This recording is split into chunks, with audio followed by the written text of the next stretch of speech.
Assalamualaikum warahmatullahi wabarakatuh. Halo semuanya teman-teman, selamat malam, selamat datang kembali di channel kesayangan kita, channel Ilo Ekstrim, dan masih bersama saya Ilo. Dimanapun teman-teman berada, semoga teman-teman selalu dalam keadaan sehat walafiat tanpa kekurangan satu apapun. Amin amin ya robbal alamin. Dan pada kesempatan yang baik ini saya akan membawakan satu kisah dari Ayang Afriyanti. Waduh, ini Ayang Afriyanti baru pertama nih ya.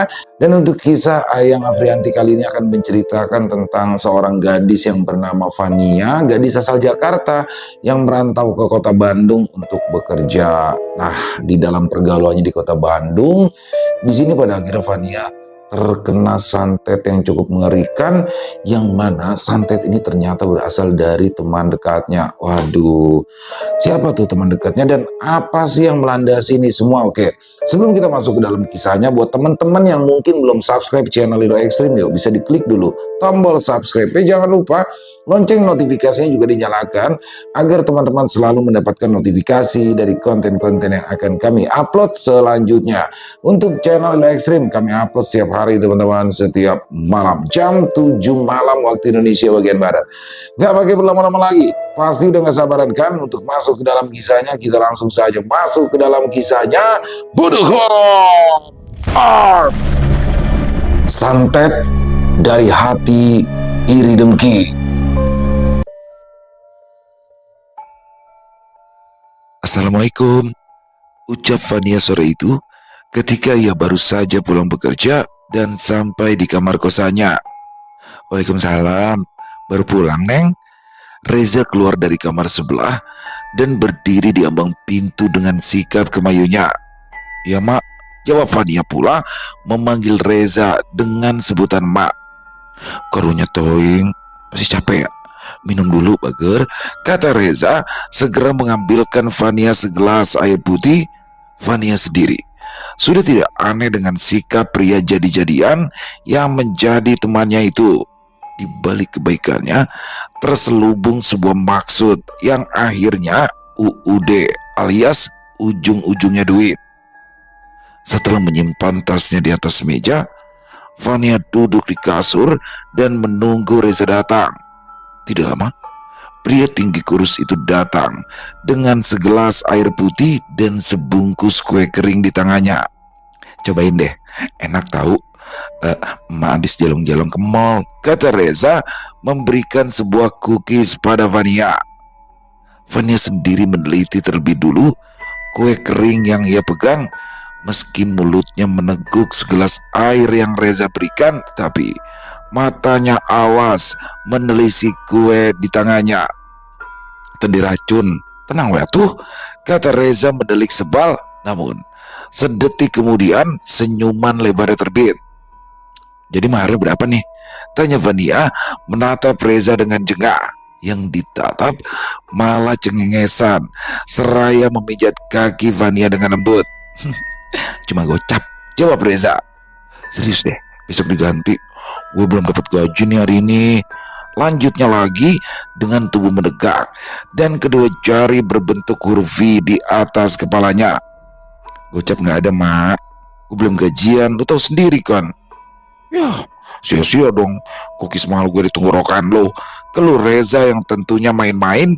Namun tidak lama kemudian Fania merogoh dompet dan mengeluarkan selembar uang 50 ribuan dan memberikannya pada Reza. Nih, gue cuma punya duit cepet lagi. Ini terakhir gue minjemin ya bulan ini. Bis duit gue, kata Fania. Ya Allah, semoga anak gadisku ini selalu diberikan kesehatan dan umur yang panjang. Semoga segera dipertemukan jodoh yang setara dengan opa Korea. Ya Allah, alhamdulillah, terima kasih. Seperti sudah terbiasa, Fania hanya mendelik saat melihat Reza menengadahkan tangan dengan wajah memelas seraya untayan doa terucap dari bibirnya. Sudah kebiasaan temannya ini, ketika sudah berhasil mendapatkan uang, dia akan berdoa dan memuji Fania setinggi langit. Padahal uang yang sebelumnya pun belum pernah diganti oleh Reza. Bodohnya, Fania selalu mengatasnamakan kasihan pada pria ini. Alhasil ia membantu dan memberikan kembali pinjaman dengan pengembalian koip itu. Udah sono, pergi. Incas capek nih, mau berendam di jacuzzi. Ucap Fania kali ini. Reza mendelik sebal. Awas kelas tenggelam, gayung lu dalam banget tuh. Setelah berucap demikian, Reza pun ngibrit pergi keluar kamar kosan Fania sebelum bantal guling melayang pada wajahnya. Pintu kamar ditutup. Kini giliran Fania memanjakan dirinya di atas kasur, berbaring sebelum akhirnya niat untuk mandi terkumpul sempurna. Tubuhnya berbaring miring, kedua tangan memegang ponsel, mulai berlayar di sosial medianya hanya sekedar membalas pesan atau menonton video. Inilah kebiasaan Fania selama 3 tahun terakhir. Ia berada di kosan hanya untuk istirahat, selebihnya ia berada di minimarket untuk bekerja. Ya, Fania adalah seorang karyawan minimarket di sebuah kabupaten di kota Bandung. Ia bekerja dengan sistem shift. Terkadang ia masuk di pagi atau sore hari hingga menjelang subuh tiba. Minimarket di tempatnya bekerja buka selama 24 jam akibat ramai dikunjungi. Jika hari libur tiba, Fania akan tidur seharian. Itu pun jika tidak diganggu oleh teman-teman kosannya. Meski terkadang kesal, tapi Fania bersyukur kenal dengan mereka. Ya, Fania tidak merasa sendirian di kota orang ini. Ya, dia merantau dari Jakarta. Bukan karena tidak ada pekerjaan dari sana, tapi Fania lebih ke ingin mengeksplor kota baru untuk kehidupannya, dan Bandung adalah pilihannya. Van, belum ada 1 jam Fania berbaring, pintu kamarnya sudah diketuk dari luar, lalu terdengar suara Reza mengatakan jika Fania sedang istirahat. Sudah bisa dipastikan jika itu adalah Vina, teman sekaligus ojek Fania. Van, terkadang Fania ingin berteriak. Jika ia tidak ingin diganggu, dia lelah, ingin istirahat. Namun lagi-lagi sisi tidak enakannya selalu menang. Fania akhirnya bangkit dan membukakan pintu. Terlihat wajah Vina yang menatapnya jengah di ambang pintu sana. "Apaan sih?" tanya Fania dengan wajah suntuk. "Baru balik?" tanya Vina. Gadis tomboy itu ikut masuk dan duduk di atas karpet bulu yang Fania gelar di atas lantai. "Iya, apa?" balas Fania. "Segitunya. Makan yuk," ajak Vina kemudian. "Udah, tadi gue udah makan." Fania mencoba beralasan, bukan karena sudah makan, melainkan karena uangnya tinggal sedikit, tidak cukup jika harus mentraktir temannya ini. "Oke, yang bayar deh," kata Vina, tahu jika ini tanggal tua bagi Fania. "Beneran nih?" "Iya." "Gas, mandi dulu deh," kata Fania. Lila, keluh Vina mengatakan jika Fania lama kalau harus mandi terlebih dahulu. Agus, mana ada gue pergi tanpa mandi dulu sama dandan yang cantik. Gimana fans gue di luaran sana?" kata Fania berkata seolah ia rapper handal. "Fans apaan?" "Lu salah satu fans gue ya, gak usah nyangkal deh. Najisin, udah gue tunggu di sini mak." "Ya." Setelah Vina melipir ke kamar Reza, Fania pun pergi mandi. Memang penampilan itu nomor 1, jangan sampai ia pergi tidak mandi atau tidak dandan. Ia boleh berbuat seperti itu jika hari libur saja, selebihnya jangan. Pencitraan numero 1. Rumah makan mie yang cukup terkenal di kota ini menjadi sasaran perut Fania dan juga Vina. Mereka memesan beberapa makanan dan minuman. Terkhusus Fania, ia tidak memesan mie pedas karena ia tidak menyukai pedas. Namun Vina lain cerita. Ia memesan mie pedas level 3 dengan biji cabai yang terlihat melotot di atas piring. Sakit perut baru tau rasa loh, ucap Fania. "Aman," ucap Vina dengan tersenyum lebar. Bukan hanya mie saja, ada pangsit ayam goreng, stik udang yang berisi keju lumer, dan dimsum kukus masing-masing 1 porsi. Belum lagi air mineral dan 2 gelas minuman dingin memenuhi meja makan mereka. Namun bukannya menikmati, Vania malah memikirkan bagaimana Vina membayar ini semua. Temannya itu belum mempunyai pekerjaan tetap, otomatis gajinya pun tidak tetap seperti dirinya. Vina hanyalah seorang driver ojek online yang penghasilannya tidak seberapa setiap harinya. Dan yang paling membuat Vania kepikiran adalah Vina menghasilkan uang itu dengan kepanasan, kehujanan, dan kedinginan jika ia ngojek malam. Vania sering mendapat keluhan dari Vina tentang keadaan jalan, entah itu macet atau customer yang ngeyel. Rasanya tidak sampai hati Vania menghabiskan uang temannya itu untuk mereka makan malam ini. "Makan lah wek, malah ngelamun," kata Vina yang melihat Vania melamun di hadapannya. "Iya, tapi lu beneran ada uang nih?" tanya Vania yang membuat Vina berdecak kesal. "Aman, gue abis dapat rezeki, dan makan aja," kata Vina. Gue ganti ya makanan gue, kita split bill aja." "Gak usah lah, lu udah baik sama gue kok selama ini. Terima kebaikan gue juga, kenapa sih?" Mendengar itu Vania terdiam. Memang iya, ia selalu baik pada orang lain. Namun ketika orang lain ada yang baik padanya, tidak jarang Vania tolak. Ia selalu memikirkan bagaimana cara orang itu mendapatkan uang, berusaha mengumpulkan uangnya, dan tidak seharusnya dihambur-hamburkan padanya. Vania masih mampu untuk menghidupi dirinya sendiri.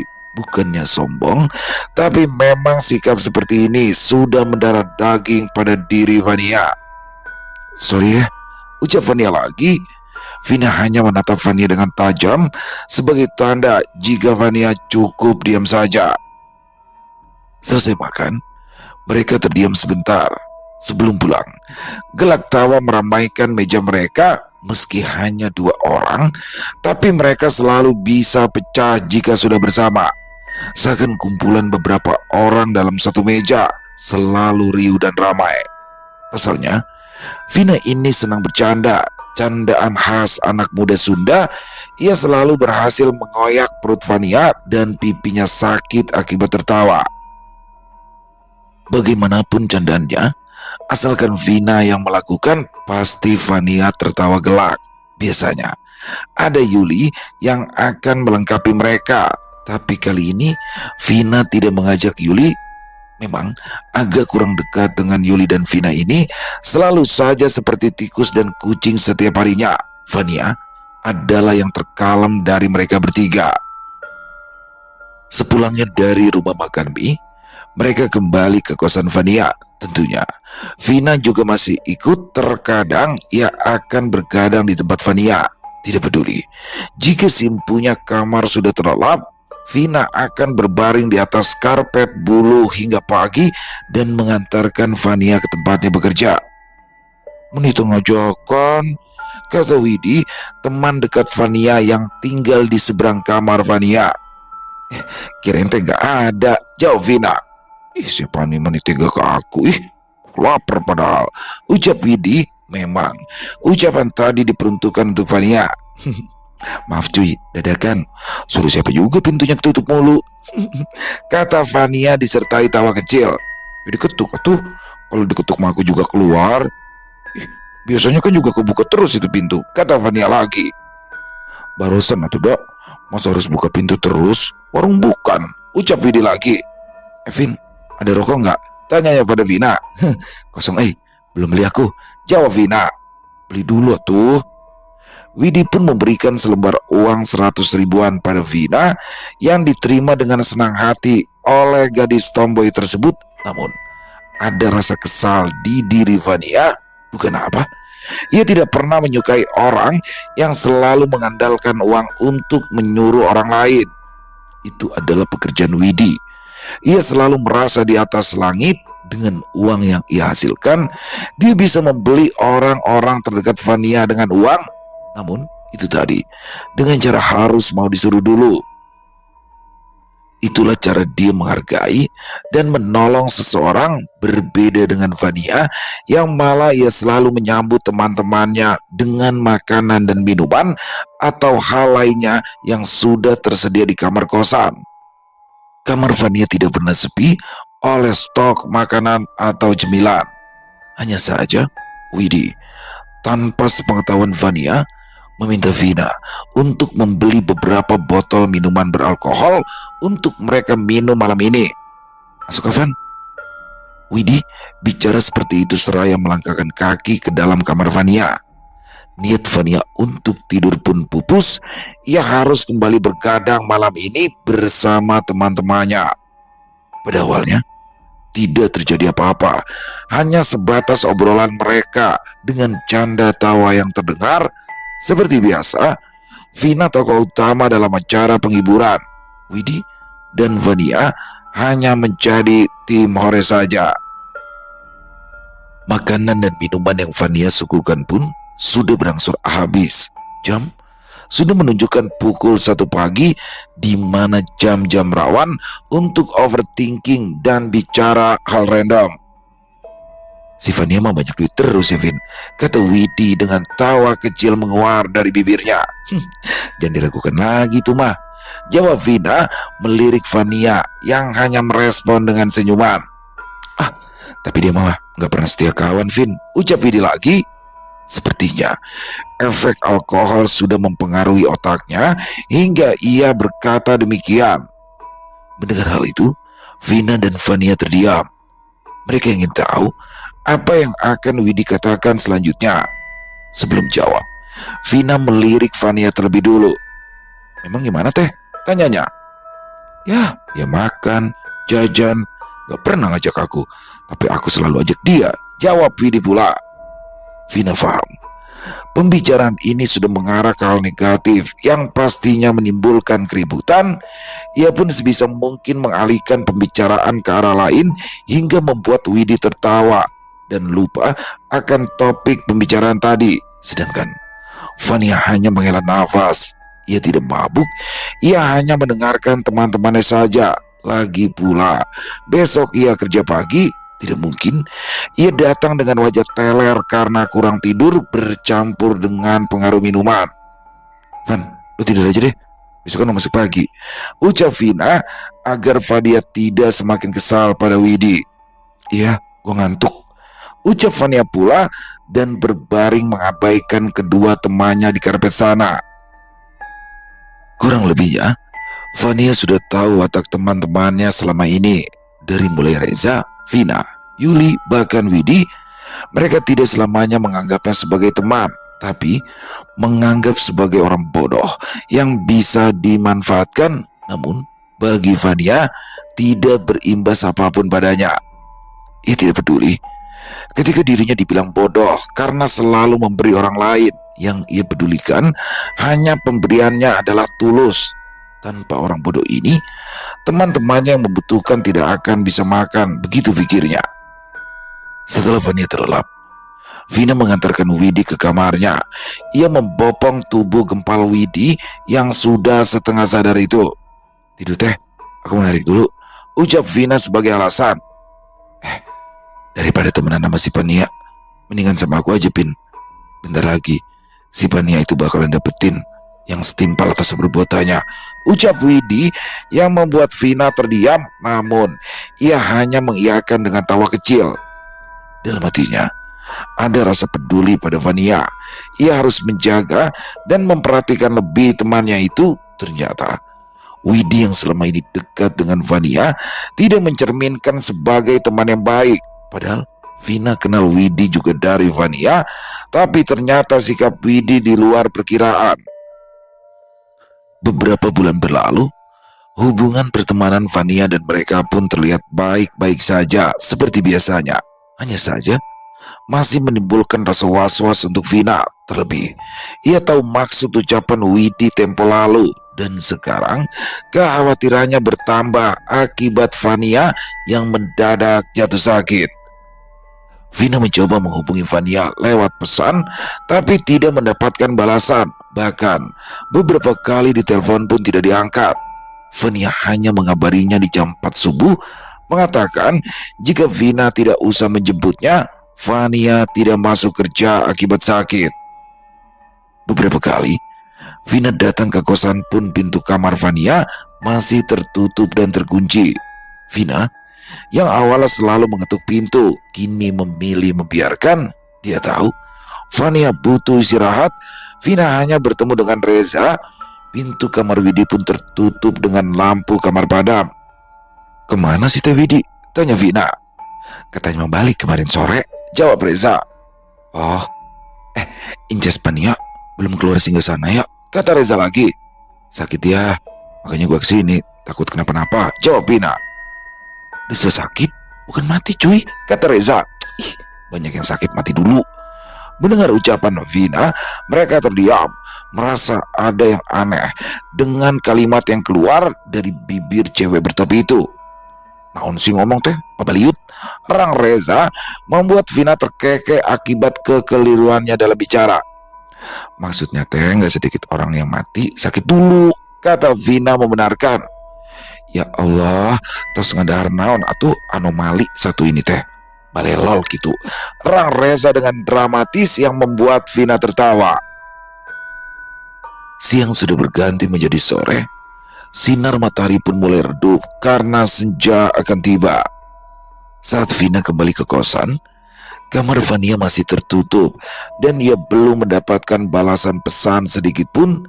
Dengan terpaksa, ia menggedor pintu kamar Fania berharap Fania membukakan pintu dengan keadaan masih bernafas. Cukup lama Fania membuka pintu, hingga digedoran ketiga kali barulah terdengar kunci diputar dari dalam. "Ya Allah Fania, lu sih orang sibuk, artis," kata Vina mencecar Fania dengan pertanyaan. "Apaan sih?" jawab Fania lesu. "Lu tuh ya kebangetan, tanda centang di chat dimatiin, pesan gue gak dibales, telepon gak diangkat, status online kagak ada, buronan lu ya," kata Vina. Mendengar ujian tersebut, Fania terkekeh pelan. "Tidur gue, lu kan tahu sendiri gue sakit," jawabnya. "Ya justru itu, lihat lu mati sendirian di kosan kan gak lucu. Sebelum tercium bau bangke, tandanya gue masih napas. Gila aja harus nunggu bau bangke dulu." Fania pun kembali berbaring. Vina melihat ada bekas mie instan dan beberapa obat demam di meja, tanda jika temannya ini sudah minum obat dan makan. "Gue semalaman gak bisa tidur, Vin," kata Fania dengan mata terpejam. "Kenapa?" "Gak tahu ada apa di atas atap, berisik banget." "Atas atap?" Vina penasaran. "Iya, seumur hidup baru kali ini gue nemu suara-suara aneh gitu di atap kamar ini. Padahal gue udah 3 tahun di sini," kata Fania. "Tikus kali," kata Vina mencoba berpikir positif. "Masa ya tikus manggil-manggil nama gue?" "Hah? Iya, katanya Fani pulang, Fani keluar, Fani tidur biar aku bisa masuk," ucap Fania mengulang apa yang ia dengar semalam. "Serius?" tanya Vina. "Masa gue bohong sih?" Fania mendelik sebal. "Belum lagi tubuh gue sakit banget ini, yang sebelah kiri," kata Fania lagi. "Mau ke dokter?" Iya deh nanti." "Jangan dibiarin, nanti malah makin sakit." "Iya bawel." "Widi gak ada ya?" "Bodo amat ah, biarin," jawab Fania.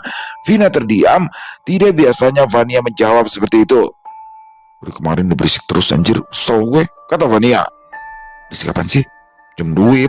"Terus?"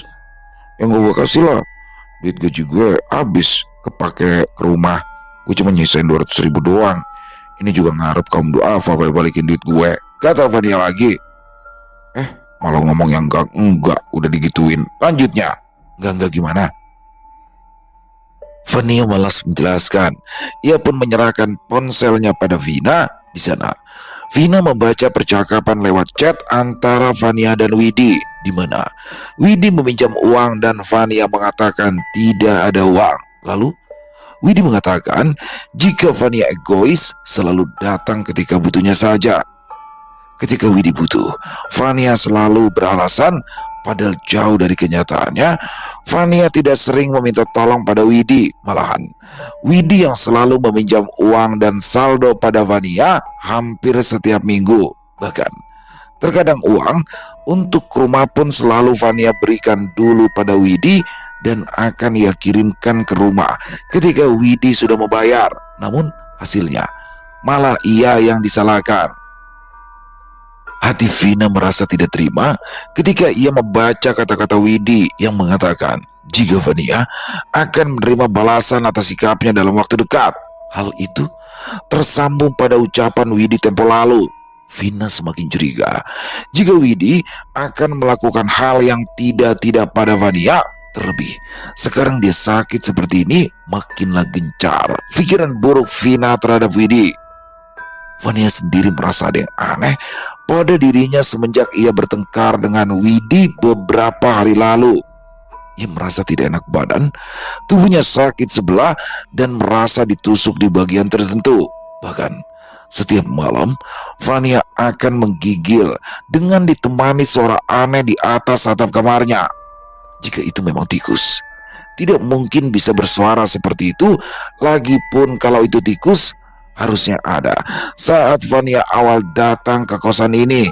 Namun nyatanya selama ia tinggal di sini tidak pernah terjadi apapun. Herannya adalah Vania sampai tidak kuat untuk bangun. Biasanya ia akan menguatkan diri, tubuhnya tidak pernah selemah ini. Meski ia meriang atau demam, dia akan beraktivitas seperti biasa. Tapi kali ini, ia merasakan pinggang sebelah kirinya sakit hingga ia tidak bisa bergerak. Untuk bangun saja membutuhkan waktu yang lama karena ia harus menahan sakitnya lebih dulu. Sakit Vania ini berangsur lama.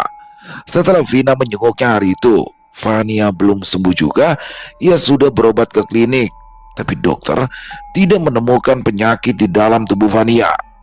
Saat di ronsen pun, tubuh Vania terlihat baik-baik saja. Namun, rasa sakit itu semakin menyerang hingga Vania tidak pergi bekerja sudah seminggu lamanya. Hubungannya dengan Widi pun tidak sangat dulu.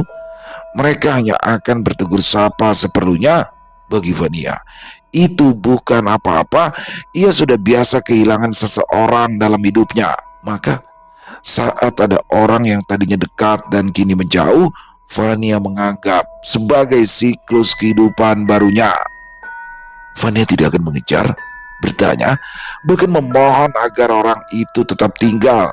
Dia hanya akan menerima ketika orang itu datang dan membiarkan ketika mereka akan pergi. Sesimpel itu hidup Vania sekarang.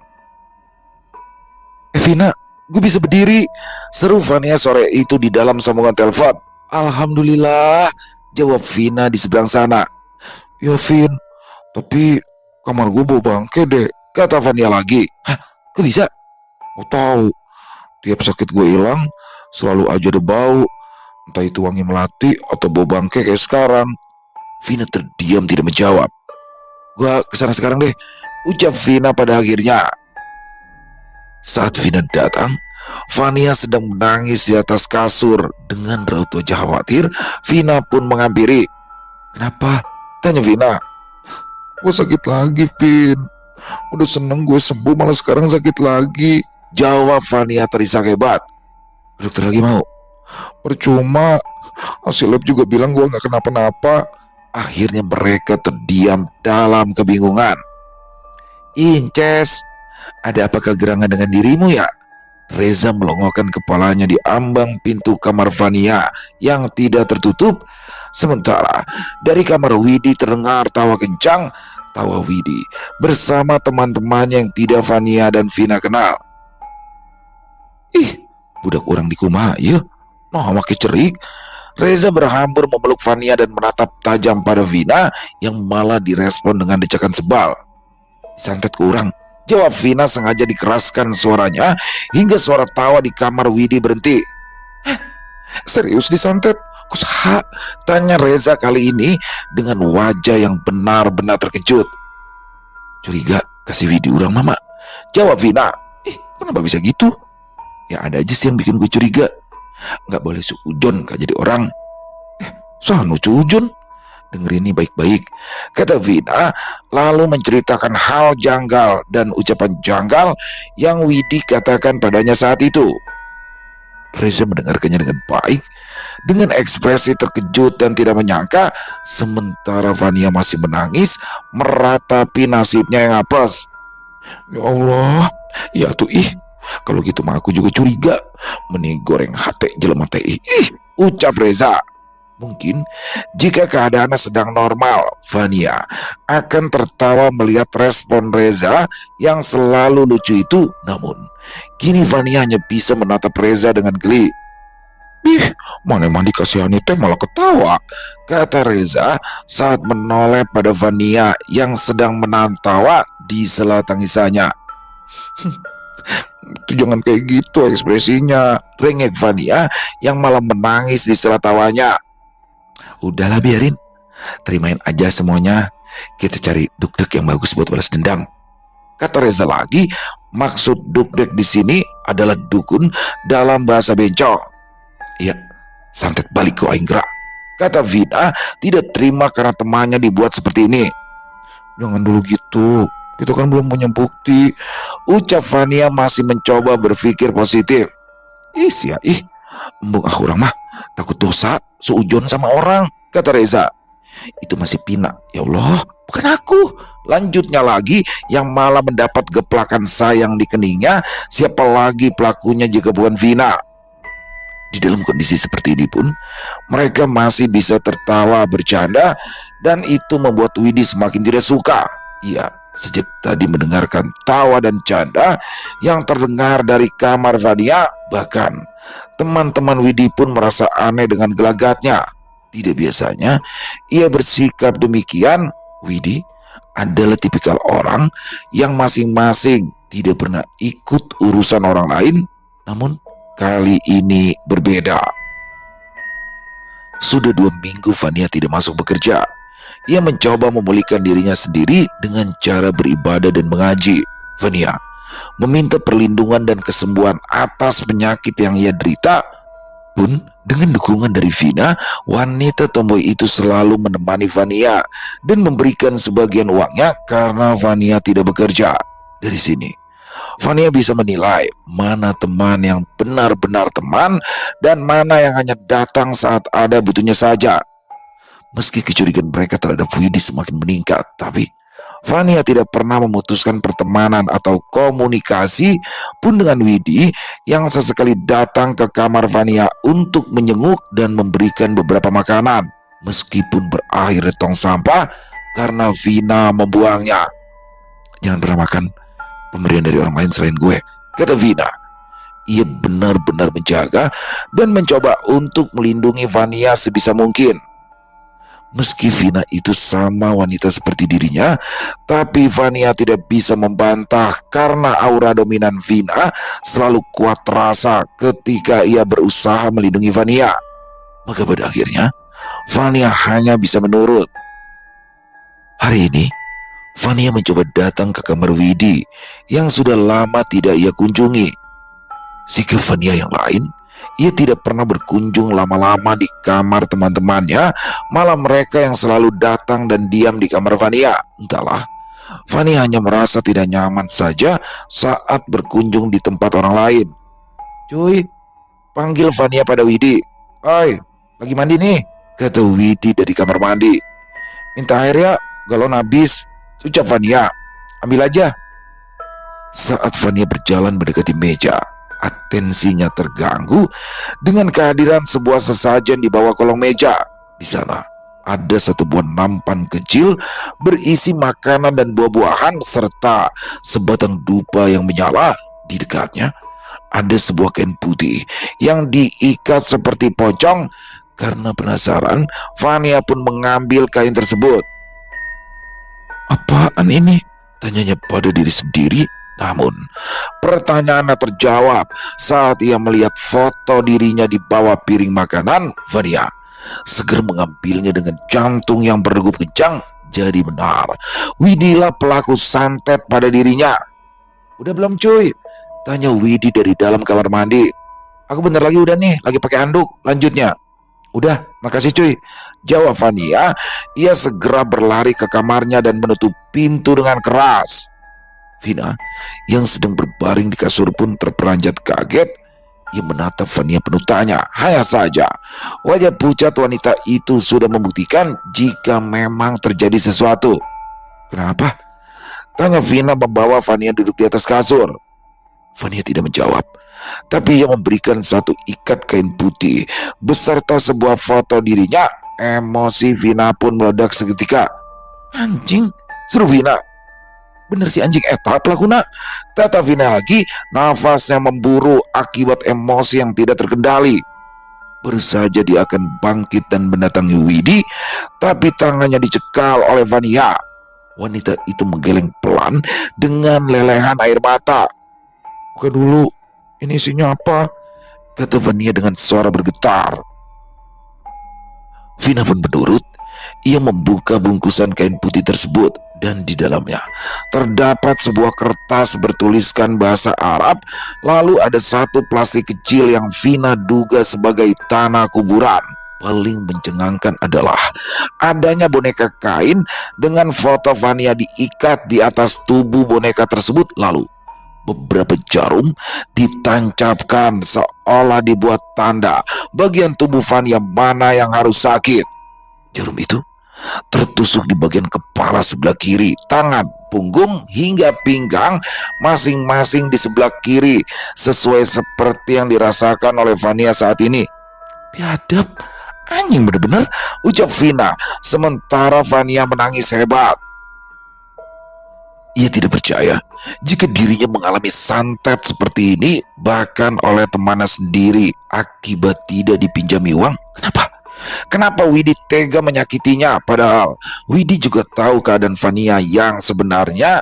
Ia bekerja di kota Bandung sini untuk keluarganya. Vania menjadi tulang punggung keluarganya, dan dia harus meninggalkan keluarganya demi bisa mendapatkan uang. Namun kenapa Widi setega ini padanya?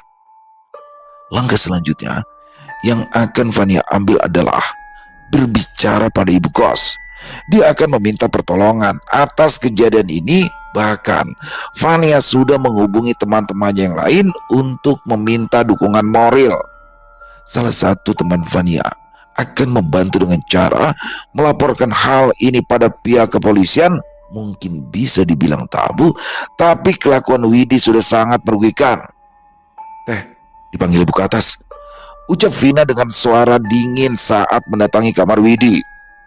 Widi sendiri hanya mengangguk dan bertanya-tanya ada apa, karena ia tak sadar jika salah satu barangnya ada yang hilang. Ada apa ya Bu? Tanya Widi. Ia terkejut karena sudah ada Vania, Vina, 2 orang polisi, dan beberapa pria yang adalah ketua RT setempat. Widi, duduk sini, ucap ibu kos. Tubuh Widi tiba-tiba bergetar saat melihat bungkusan yang ada di atas meja sudah terbuka dan terpampang jelas foto Vania di sana. Ada apa ya Bu? Tanya Widi lagi pura-pura lugu. Ini punya kamu? Tanya ibu kos. Kali ini semua mata tertuju pada Widi yang masih mengenakan handuk di atas kepalanya. Bukan, jawabnya ragu.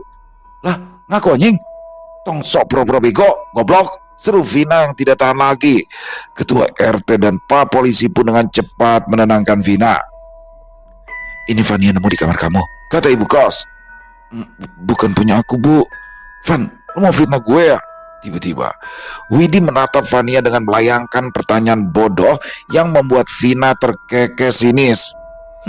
Tinggal di CCTV anjing. Si anu mitnah, maling malah teriak maling, ucap Vina lagi. Kalau kamu gak mau ngaku, makin berat hukuman kamu, Wid. Ibu tidak mau ada keributan di kosan ini.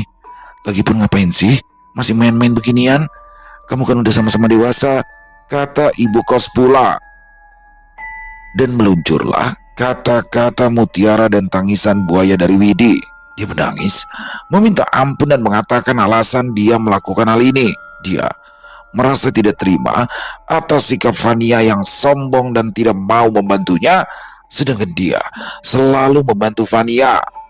Mendengar itu, Vania pun hanya tersenyum kecut. Wid, lu gak ingat jasa gue sebelum-sebelumnya ya? Kata Vania. Lu lagi nganggur, makan dari siapa? Dari gue. Meski cuma mie instan, rokok dari siapa? Gue juga kan. Lu butuh saldo setiap tengah malam juga siapa yang nolongin? Yang lu bilang urgent.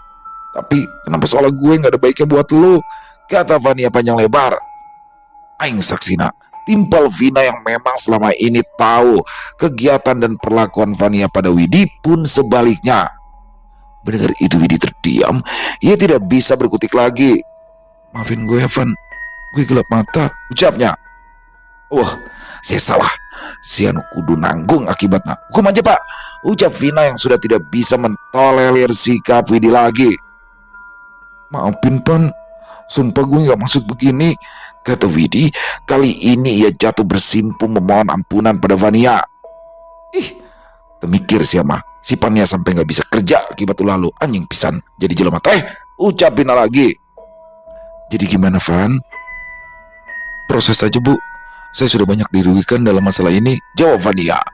Hingga akhirnya siang itu, kosan Ibu Lis harus geger oleh adanya berita penangkapan Widi yang kini dibawa ke kantor polisi. Terlebih, Widi berontak saat akan dibawa. Dia menjerit dan menangis, meminta ampun dan memaki Vania sesekali. Memang, kasus pelaku santet kini bisa dipenjarakan di Indonesia berdasarkan Kitab Undang-Undang Hukum Pidana Baru Undang-Undang Nomor 1 Tahun 2023 Pasal 252 KUHP yang mengatur pidana penjara hingga 1,5 tahun atau denda bagi siapa saja yang menawarkan jasa santet atau ilmu gaib yang menimbulkan penyakit atau kematian. Widi kemudian dibawa ke kantor polisi untuk dimintai keterangan. Dengan adanya kejadian tersebut, banyak warga yang datang untuk sekedar penasaran dan ingin tahu keadaan Vania kini. Bahkan, kamar Widi pun digeledah oleh beberapa petugas kepolisian guna menguatkan bukti-bukti lainnya.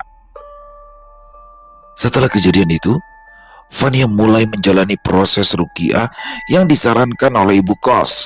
Setiap malam, ibu kos akan menggelar pengajian di kamar Vania, khusus untuk Vania dan semua orang yang mendiami tempatnya ini agar dijauhkan dari berbagai macam perilaku menyesatkan. Yang hadir di pengajian hanyalah penyewa kos dan salah satu kiai di kampung tersebut. Vania dan Vina cukup kerepotan dengan menjamu mereka semua. Meski ibu kos melarang, pada dasarnya Vania ini tidak enakan. Ia pun membeli beberapa makanan dan minuman sebagai suguhan selama 1 minggu. Setelahnya, Vania pun kembali sehat dan bisa bekerja kembali.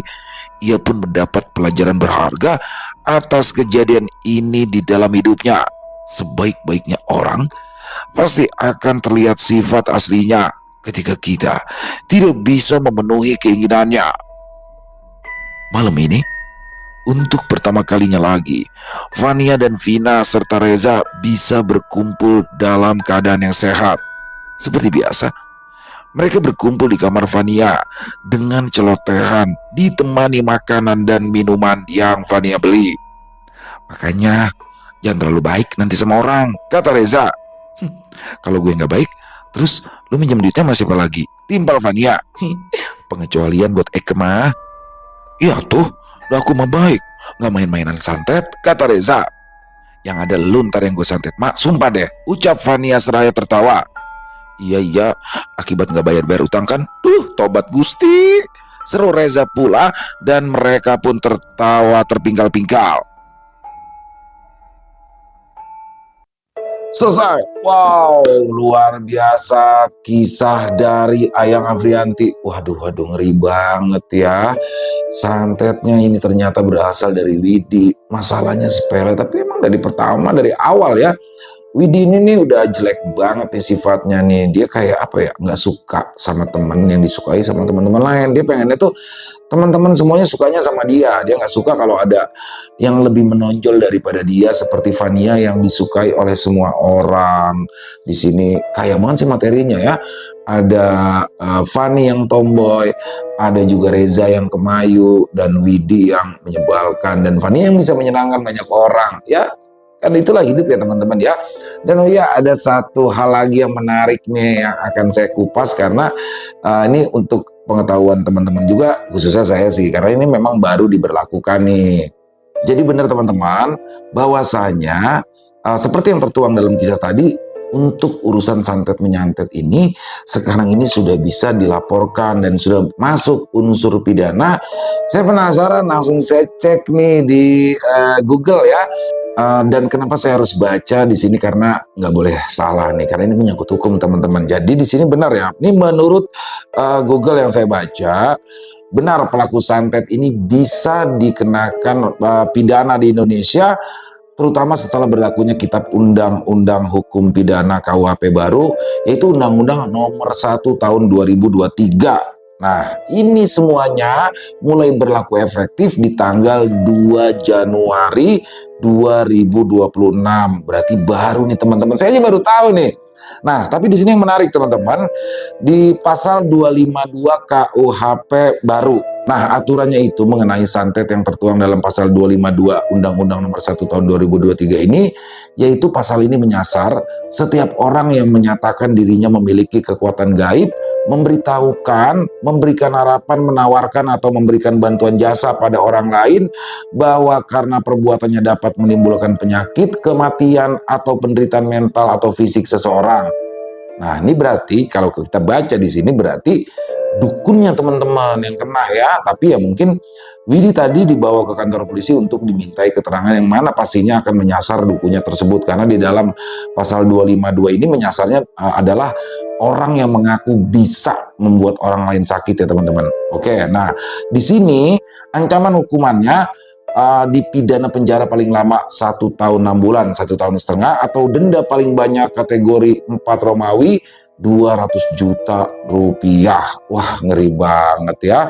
Dan memang di hukum ini menyasar mereka yang secara terang-terangan menawarkan jasa ilmu iritan atau santet, bukan sekedar isu santet tanpa bukti klaim. Jadi intinya harus ada bukti-bukti yang konkret. Nah, seperti kisah Widi tadi, kan Widi ada tuh di rumahnya ada sesajen, terus ada juga boneka pocong yang mana di situ ada foto dari Fania. Nah, ketika dilaporkan nih polisi bisa mengembangkan. Wah, ngeri juga ya teman-teman ya. Nah, ini benar-benar menjadi pengetahuan baru nih untuk saya pribadi dan semoga teman-teman. Tapi ya, sekedar saran dari saya, setiap masalah apapun, jika memang masih bisa diselesaikan secara kekeluargaan, diutamakan kekeluargaan daripada harus ke ranah hukum. Karena yang pastinya nggak enak lah, yang nggak nyaman. Apalagi seperti kasus Fania ini, kan Fania alhamdulillah sudah sembuh dan Widi sudah minta maaf. Ya paling tidak kalau memang ada yang merasa dirugikan bisa dibicarakan secara kekeluargaan, entah itu ganti rugi atau apa. Tapi ini saran dari saya ya, intinya tetap utamakan jalur kekeluargaan kalau dari saran saya teman-teman ya. Oke, keren, pakai banget kisahnya. Terima kasih untuk Ayang Afrianti, jadi nambah pengetahuan baru ya. Terima kasih, ditunggu lagi kisah-kisah selanjutnya dari Ayang, dan semoga menghibur teman-teman semua. Buat yang suka dengan videonya bisa diklik tombol like dan tombol jempolnya, boleh juga tombol hype-nya diklik ya teman-teman ya. Dan buat teman-teman yang punya komentar lain bisa menuliskan di dalam kolom komentar ataupun hanya sekedar saling menyapa. Insya Allah kami akan membalasnya satu persatu. Di akhir kata, saya Ilo mengucapkan permohonan maaf apabila mungkin dalam pembawaan kisahnya barusan ada kata-kata saya yang salah ataupun ada kata-kata saya mungkin yang kurang berkenan. Saya mohon dibukakan pintu maaf yang seluas-luasnya. Sampai berjumpa lagi konten-konten kami selanjutnya yang pasti tidak kalah ngerinya, yang pasti tidak kalah seramnya, masih bersama saya Ilo di channel Ilo Extreme. Salam sehat sukses selalu untuk kita semua. Wassalamualaikum warahmatullahi wabarakatuh.